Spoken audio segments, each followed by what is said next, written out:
గౌరవార్య మాటల్లో చెప్పాలి అంటే భారత్ పాకిస్తాన్ తోటి క్రికెట్ మ్యాచ్ ఆడడానికి ఎంతమాత్రం ఇంట్రెస్ట్ లేదు, అసలు ఇష్టమే లేదు. దానికి మెయిన్ రీజన్ ఏంటంటే పాకిస్తాన్ని ఐసోలేట్ చేయడం, పాకిస్తాన్ని ఒంటరిని చేయడం ప్రపంచంలో. దీనికి కారణం వాళ్ళే.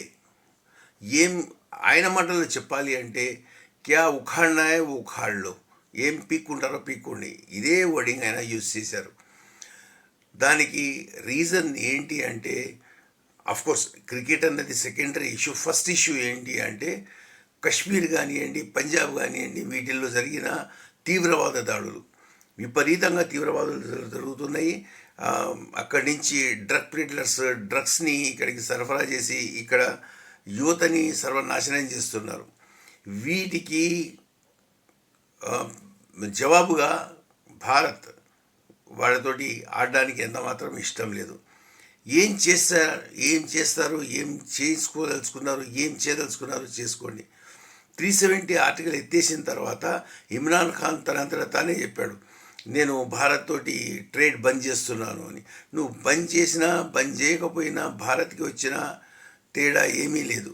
తేడా వచ్చిందల్లా పాకిస్తాన్లోనే. ఇప్పుడు అక్కడ టమాటోసు 600 రూపాయలు, ఆలుగడ్డ 400 రూపాయలు, ఉల్లిపాయలు 600 రూపాయలు, ఈ రకంగా ఉన్నాయి అక్కడ రేట్లు. దానికి రీజను కేవలం మీరు మాత్రమే. ఇప్పుడు చూడండి, పాకిస్తాన్ ఎకానమీ ఐసీయూలో ఉంది, బెడ్ పైన పడుకుని ఉంది, దానికి మాస్క్ పెట్టేసి ఆక్సిజన్ మాస్క్ పెట్టేసి ఉంది. ఇప్పుడు దాన్ని ఎవరు రక్షించలేరు. దాన్ని రక్షించాల్సిందల్లా ఐఎంఎఫ్ దానికి ఎప్పుడైతే ఎన్ని డాలర్స్ ఇచ్చినా కానీ, ఎన్ని బిలియన్ డాలర్స్ ఇచ్చినా కానీ వెంటనే పాకిస్తాన్లో రిఫార్మ్స్ తీసుకురావాలని చెప్పి కోరుతుంది. ఆ రిఫార్మ్స్ ఎట్లా ఉంటాయంటే పాకిస్తాన్ జనాల మీద వాళ్ళు రేట్లు పెంచాలి. ఇప్పటికే వాళ్ళు నడుము విరిగి చచ్చి ఉన్నారు పాకిస్తాన్ ప్రజలు.